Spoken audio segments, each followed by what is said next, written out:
स्वागत है आपका आपके अपने चैनल पर। और जैसा कि आप सब जानते हैं कि लगातार हम आपको आदमपुर उपचुनाव की कवरेज दिखा रहे हैं, तो भी हमारे साथ मौजूद है आम आदमी पार्टी के उम्मीदवार सतेंद्र सिंह जी। बातचीत कर लेते हैं। सर, सबसे पहले नमस्कार और बहुत बहुत स्वागत है। बहुत बहुत नमस्कार। और आपकी आयु को देखते हुए कहते हैं ना, आपकी त्वचा को देख के आपकी आयु का पता नहीं लगता। तो आपकी आयु को देख के आपकी काबिलियत का पता नहीं लगता, पर मेरी तरफ से आपको बहुत बहुत आशीर्वाद जी। Thank you so much sir. Sir, आपने पहले ही बहुत मतलब एक ऐसा बात बोल दी कि मैं खुद चक्कर में पड़ गया कि आपसे वो बात पूछूं या ना पूछूं। आपने मेरे को कहा कि भाई उम्र देख के किसी का टैलेंट का पता नहीं लगता है। तो आप बार बार एक बात बोल रहे हो कि भाई भव्य बिश्नोई है और जो बीजेपी के लोग हैं वो भी मतलब बच्चे हैं, कुछ कह नहीं सकते उनके बारे में। तो क्या मानते हैं, उनका भी टैलेंट तो कहीं ना कहीं उभर सकता है? देखिए, आपने जो बात कही ना कि मैं चक्कर में पड़ गया, चक्कर में आप नहीं पड़ रहे हो। चक्कर में आप नहीं पड़ रहे हो, चक्कर में भव्य भी पड़ रहा है। और आज उसी चक्कर में और घन चक्कर में और चक्करव्यूह में जेपी भी आगे फंस गया है। चक्कर में तो इलाका फंसा हुआ है। देखिए, हमने हमारे राष्ट्रीय संयोजक अरविंद केजरीवाल जी आए थे 7 सितंबर को।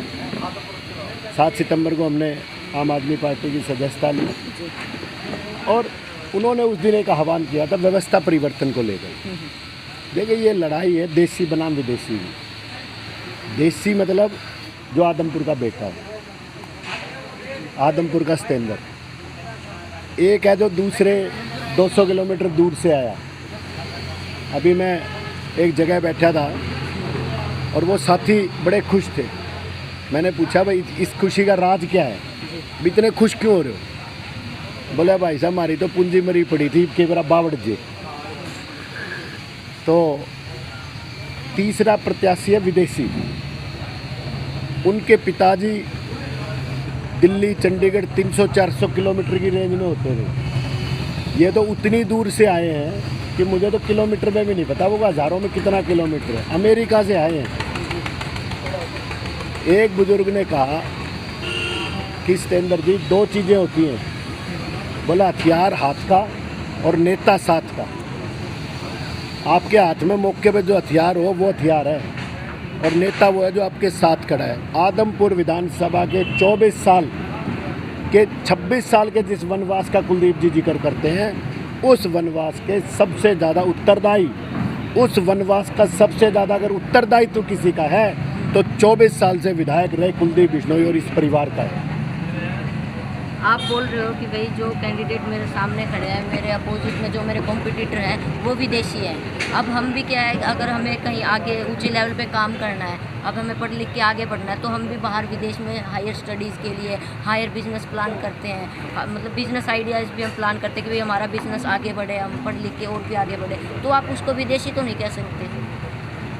देखिए, आज से 3.5 साल पहले लोकसभा का चुनाव था और यही हमारे भतीजे भव्य जी इन्हीं 55 गाँवों में घूम रहे थे और ये कह के वोट मांगने का काम कर रहे थे कि आप मुझे वोट दो, मैं 3.5 साल पहले जो इन्होंने वायदा किया था कि आपके सुख दुख का साथी रहूँगा, आपके बीच में रहूँगा। आप काबिलियत की बात करने से पहले आदमी की सत्यता की जांच होनी चाहिए। जो झूठ इन्होंने, मैं इसमें भव्य का कसूर नहीं मानता, वो अपने बेचारे पापा ने कह दिया, उसके पापा बोले बोलते बोलते बेटा झूठ क्या फ़र्क पड़ता है। दबाव में आके, प्रलोभन में आके दिया हुआ झूठ आज भव्य बिश्नोई को उसका जवाब देना पड़ेगा कि 3.5 साल पहले उन्होंने जो बोला था कि मैं आपके सुख दुख का साथी रहूँगा, आपके बीच में रहूँगा, वो 3.5 साल कहाँ थे। अगर उन्होंने हायर एजुकेशन चाहिए थी तो यहाँ पर जो आदमपुर के बेटे और बेटी हैं उनकी प्राथमिक शिक्षा को ख़त्म करने का क्यों काम कर रहे हैं? अब तो उन्होंने स्कूल भी खुलवा दिया ना दोबारा से। तो कहीं ये मतलब आप क्या मानते हो कि इलेक्शन नज़दीक आ गया, वोटों के चक्कर में तो दोबारा से स्कूल नहीं खुलवा दिया? कहाँ खुलवा दिया? अभी उन्होंने पोस्ट भी किया था, जो पीछे बाल समन में काफ़ी जगह पे जो स्कूल बंद थे, जिनको मर्ज करने की कोशिश थी, बच्चे वहाँ पे धरना दे रहे थे, उन स्कूलों को दोबारा खुलवा दिया गया। देखिए, शुरू में धरना चला 4 जगह पे और स्कूल खुलवाने का काम किया 1 जगह। तो 25% में तो मेरे ख्याल में बोर्ड भी पास नहीं करता। 33% तो उसमें भी पासिंग मार्क चाहिए, और अभी भी 3 जगह तो अभी भी धरना चल रहा है और 4थी जगह सलेमगढ़ में नया धरना शुरू हो गया। और मैं पूछता हूँ, चलो मैं इस बात का स्वागत करता हूँ, ढाणी मोहब्बतपुर के साहसी और वीर वहाँ के निवासियों का बेटे बेटी को बधाई देता हूँ कि उनके साहस ने, उनके संघर्ष ने स्कूल को खिलवा दिया। पर डियर मुझे एक बात तो बताओ, वो स्कूल बंद क्यों हुआ था? उस स्कूल को बंद करना अगर जायज़ था तो ये खुला कैसे? अगर उस दिन वो स्कूल बंद करना गलत था, कितने अधिकारियों के खिलाफ आपने कार्रवाई करी? जो 2 महीने बेटे और बेटी ढाणी मोहब्बतपुर के सड़क पे ठंड में, धूप में, बारिश में बैठे रहे, उसका उत्तरदायित्व किस पे है? मुझे जवाब दीजिए, ढूंढ गया। एक वीडियो वायरल हो रही है, जो आप स्कूल की बात कर रहे हो, एक वीडियो वायरल हो रही है। आप खैरमपुर में गए थे और लगातार आधा पौना घंटा आप वहाँ बैठ कर फ़ोन चलाते रहे, जो उस वीडियो के अंदर दावा कराया जा हुआ है। जब आप उड़े के लोगों ने सवाल करे अब के करने लग रहे हो और क्या फ़ायदा करोगे, तो आप उड़नू क्या गए थे, फिर कुलदीप पे बुला कर देगा था, उसका क्या मतलब था? पहली बात तो मैंने जीवन में आज तक इस लाइन का उपयोग नहीं किया कि कुलदीप आपका क्या भला कर देगा। मैं कभी भी ये बात ये देखिए, मैं कहता हूँ तुलना होनी चाहिए, तुलनात्मक चीज़ें चलनी चाहिए, परंतु तुलनात्मक चीज़ें। लेकिन वहाँ तो आप उठ के भी आगे थे बेइज्जती महसूस करके, जो उस वीडियो में जिस प्रकार से टाइटल ला रहे हैं, अभी बेइज्जती महसूस करके उठ के आगे थे सत्येंद्र सिंह। ये दैया साहब, आप अगर ये चाहेंगे कि आपके शब्द मेरे मुंह में डाल दें, मैं नहीं मानता ये संभव है मेरे लिए।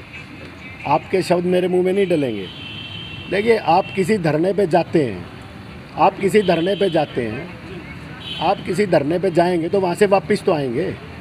नहीं, इस वीडियो में कुछ सुन नहीं रहा, और जो आपने लाइन कही वो लाइन सुनाओ, उसका दायित्व मेरा है।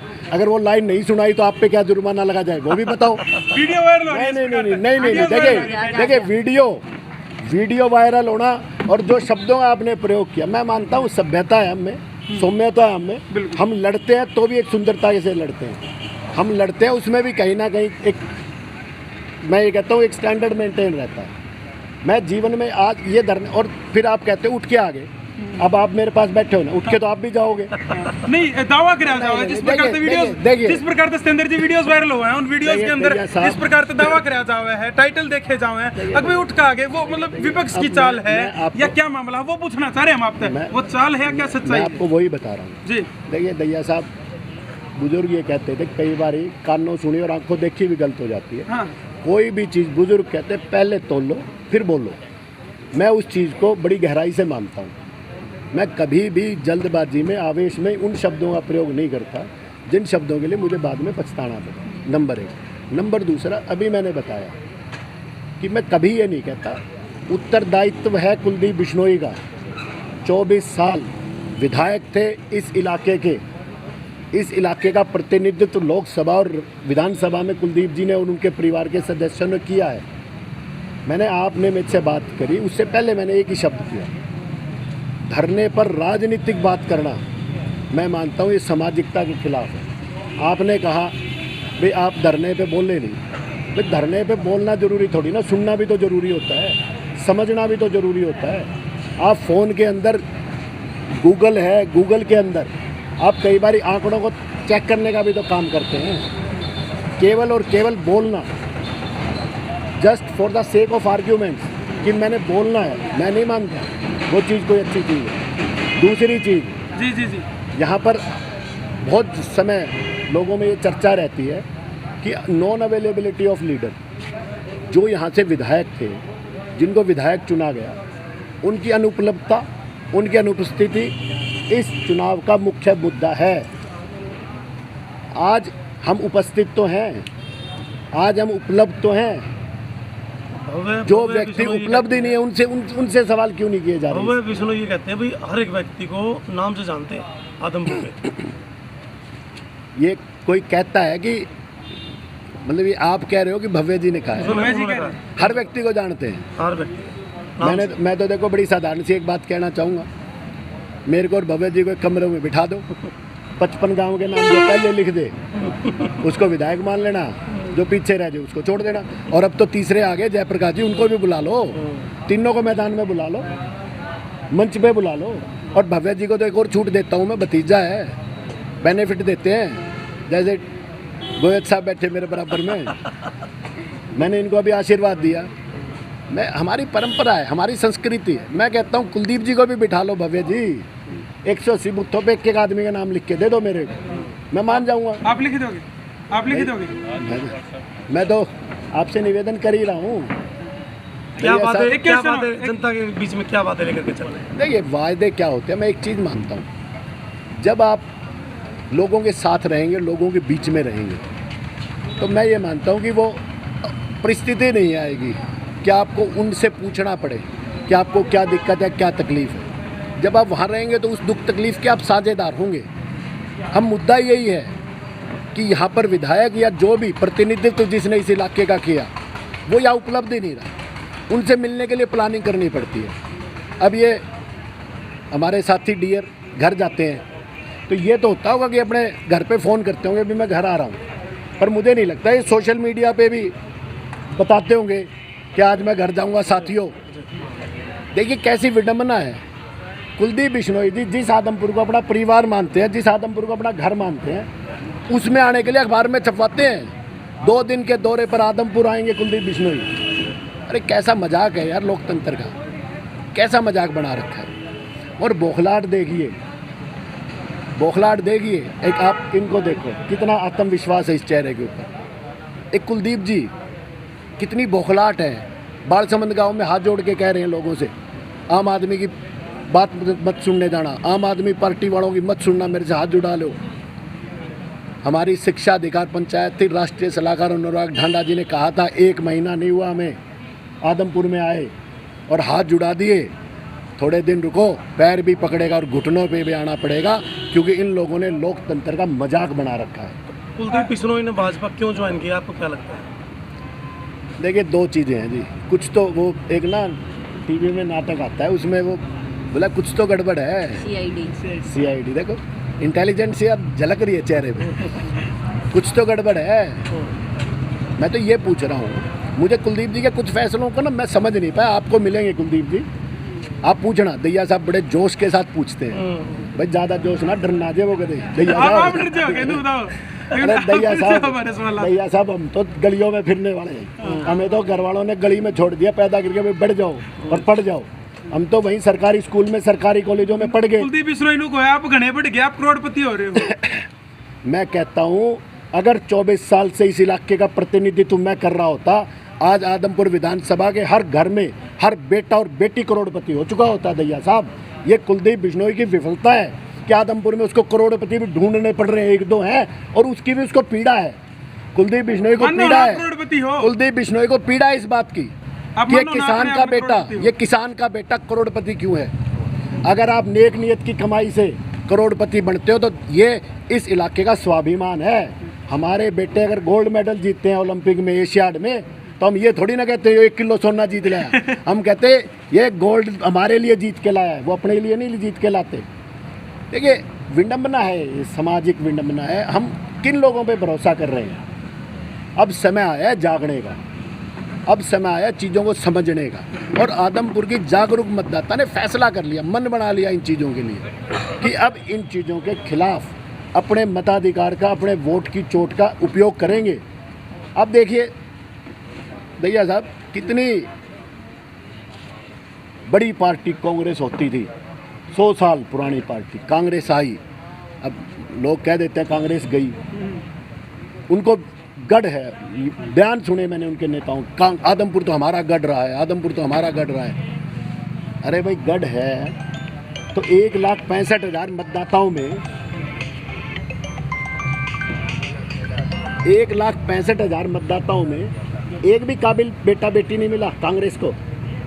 अपने विकास के ऊपर अपने 9 साल के कार्यकाल में इतना भी भरोसा नहीं, केवल और केवल सेटिंग है, सेटिंग है कि किस तरीके से आम आदमी पार्टी के बढ़ते हुए कारवां को बरगलाकर, भरमाकर और बहकाकर रोका जाए। बड़े चेहरे, बड़े नाम, परंतु आदमपुर का बेटा घबराएगा नहीं, इलाज करेगी आदमपुर की जनता इनका। आपने कांग्रेस क्यों छोड़ी थी? आपने कांग्रेस क्यों छोड़ी? कुलदीप जी से पूछ लिया आपने? हाँ देखिए, हाँ पूछ लिया। देखिए क्या बात करते हैं आप। अब मैंने कांग्रेस क्यों छोड़ी? व्यवस्था परिवर्तन एक शब्द है जो मैं अमूमन यूज करता हूँ। 1996 में NSUI के माध्यम से, यूथ कांग्रेस के माध्यम से, किसान कांग्रेस के माध्यम से, जिला उपाध्यक्ष के बाद 2014 में 18 साल के संघर्ष के बाद मुझे 2014 में कांग्रेस पार्टी की टिकट मिली। मैंने ये अरे दैया साहब का सवाल 4-5 कट्ठे पूछवा लो, इतना टका नहीं जानता दैया साहब को। नहीं क्वेश्चन होने चाहिए ना। मैं ये देखो इंटरव्यू में मजा जब है जब भीतर की बात हो जाए। देखो इंटरव्यू में मजा जब होना चाहिए कि आप अपने सवाल को व्यवस्थित ढंग से पूछें और व्यवस्थित ढंग से उसका जवाब सुने। देखिए आप सवाल पूछते हैं फिर बीच में टोक दें, फिर सवाल पूछे, इसका मतलब ये लगता है हमने वो भी देखना पड़ा ना इंटरव्यू की ड्यूरेशन कितनी होगी, वो भी जरूरी है हमारे का। ऐसा है, देखो जी काम की बात में तो समय लगता है, तोड़ का काम तो शैतान का काम हुआ है, पूरा तोड़ का कोई मामला नहीं। आम आदमी पार्टी ना कर दी तोड़, अंते टिकट दे दिया, अंते काबिलियत जोहरी है, हीरे की पहचान है, व्यापारी कोई और है पर हीरे की पहचान कोई और कर रहा है। अच्छा छल्ली है केजरीवाल जी के पास, बारीक छानते हैं, जो प्योर माल है उसको रख लेते हैं। सर्वे होता है और सर्वे दैया साहब कहाँ थे 3 महीने में, आपने क्यों नहीं किया? अगर आपने सर्वे किया होता तो इस तरह का सवाल नहीं पूछते आप। नहीं सर्वे तो हम करने लग रहे हैं, हाँ वो अलग बात है, वो आप क्या क्या भी आगे थे, किस प्रकार के सर्वे भी आने लग रहे हैं। लेकिन सुनो जिस टाइम पे आपने बीजेपी ज्वाइन किया कांग्रेस छोड़कर, उस टाइम पे तो आम आदमी पार्टी थी। अभी तो अगर बीजेपी में होगी थी कुलदीप बिश्नोई फिर आ लिया भाई, फिर टिकट नहीं लेने दे। अभी तो आपने ये भी नहीं पूरा मेरा सुना, मैंने कांग्रेस क्यों छोड़ दी या तो पूरा सुन लो। बताओ बता दो, सवाल पूरा हो गया क्या बरा उसी में अपना अगले सवाल का भी जवाब छिपा हुआ। सवाल पूरा हो गया। तो मैंने कहा कि मैंने 18 साल के संघर्ष के बाद मुझे 2014 में कांग्रेस पार्टी की टिकट मिली और 2014 में मैं तीसरे स्थान पे रहा, परंतु जब धन्यवादी दौरा करना था आदमपुर की जनता का, मैं प्रथम स्थान पे था। जो लोग पहले और दूसरे नंबर पे थे उन्होंने जात नहीं पूछने का काम किया आदमपुर की जनता को, वोट तो ले ली और वोट लेके भूल गए और भाग गए। मैं पहला व्यक्ति था जो उनका धन्यवाद करने गया और मैंने उसी दिन तय कर लिया था इस संघर्ष को आगे बढ़ाने का काम करेंगे। आज 4 साल फरवरी 2016 में कुलदीप जी, फरवरी 2016 में कुलदीप जी कांग्रेस पार्टी में आए। अगर मैं दैया साहब की तरह तोड़ जाऊँ मार तो जते भाज लूँ मार, परंतु मुझे विश्वास था कि ऐसा नहीं हो सकता कि आपको काम की, आप जो काम कर रहे हैं उसकी कदर ना हो। हमने लगातार काम किया, लोगों की आवाज़ उठाई। 20 जनवरी 2018 को कुलदीप जी की बिश्नोई जी की दुकान के आगे, कांग्रेस के विधायक के आगे हमने सरकार से पानी और रोजगार की मांग करी और एक ऐतिहासिक रैली करने का काम किया। वो रैली आज भी कीर्तिमान है। आप आदमपुर में जाके पूछिए, उस रैली जैसी आज तक कोई रैली नहीं हुई। परंतु कुलदीप जी इस सरकार से इतना साहस नहीं जुटा पाए कि वहाँ पर आके सवाल मांग लेते, सरकार से जवाब मांग लेते। उसके बाद जब लोकसभा चुनाव में कुलदीप जी ने अपने बेटे के लिए लॉबिंग करके सेटिंग कर, मैंने कहा ना सेटिंग का जुगाड़ है, उस सेटिंग तक तो आप डटोगे नहीं, उठ के जा लोगे। सेटिंग है, कभी मेरे से इस सेटिंग पे चर्चा कर लेना, करेंगे अगले इंटरव्यू में, क्योंकि भी समय बहुत है। मैं वही तो कह रहा हूँ। हाँ। ये जो सेटिंग है ना, कुलदीप जी ने सेटिंग करी अपने बेटे को, जिनको राजनीति का कोई भी अनुभव नहीं था, लोकसभा की टिकट दिला लाए। मुझे लगा ये तो परिवारवाद का जीता जागता उदाहरण है। और कहीं ना कहीं किसी काबिलियत की जब पहचान नहीं होती तो काबिल व्यक्ति को लगता है कि उसको कहीं ना कहीं आगे चला जाना चाहिए। हमने फैसला किया, भारतीय जनता पार्टी चाह रही थी मजबूत विकल्प के रूप में, उन्हें हम विकल्प नज़र आए, हम चले गए। परंतु हाथी के दांत खाने की ओर, दिखाने की ओर, बातें कुछ होना कुछ। तूड़ी किसानों का सबसे बड़ा धन, पशुधन की तूड़ी के ऊपर 144 लगाना, मैं कहता हूँ इससे बड़ा जुल्म नहीं कोई। हरियाणा की धरती, उस पर तूड़ी पे 144 लगा दिया आपने। मैंने कहा संगठन में, सरकार में, मैंने कहा सरकार में और संगठन में कि भी आप तूड़ी पे 144 लगा रहे हो। जवाब आया कि ये थोड़े से ना रेट बेतहाशा बढ़ रहे थे। मैं 400 का सिलेंडर 1200 का हो गया, उससे ज़्यादा तो नहीं बढ़े।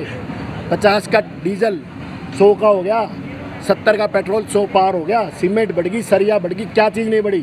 फ्री जियो का मोबाइल 500 रुपये में हो गया, 500 जियो का मोबाइल जीरो फ्री में मिलता था और वो आज 300, 400, 500 रुपये में हो गया। उस पर तो 144 नहीं लगाई। अभी गांव-गांव जा रहे हैं, क्या रिस्पॉन्स मिल रहा है आपको? जबरदस्त मन बना चुके हैं लोग, मन बना चुके हैं परिवर्तन का, बदलाव करेंगे 100%। आम आदमी पार्टी हस्तेंद्र, आम आदमी पार्टी कैंडिडेट डिक्लेयर करने में एक नंबर पे, नॉमिनेशन पे एक नंबर पे, ऑफिस ओपनिंग की सूचना तो हमने नंबर 1 पे ही दी थी। बीच में कोई और गड़बड़ करके डरते कहते साला इसमें भी एक नंबर ले जाए, बीच में घुस आए। और जिस दिन 6 तारीख को रिजल्ट आएगा उस दिन भी आम आदमी पार्टी 1 नंबर पे रहने का काम करेगी। बहुत बहुत धन्यवाद। आप बड़ा तो कैप्चर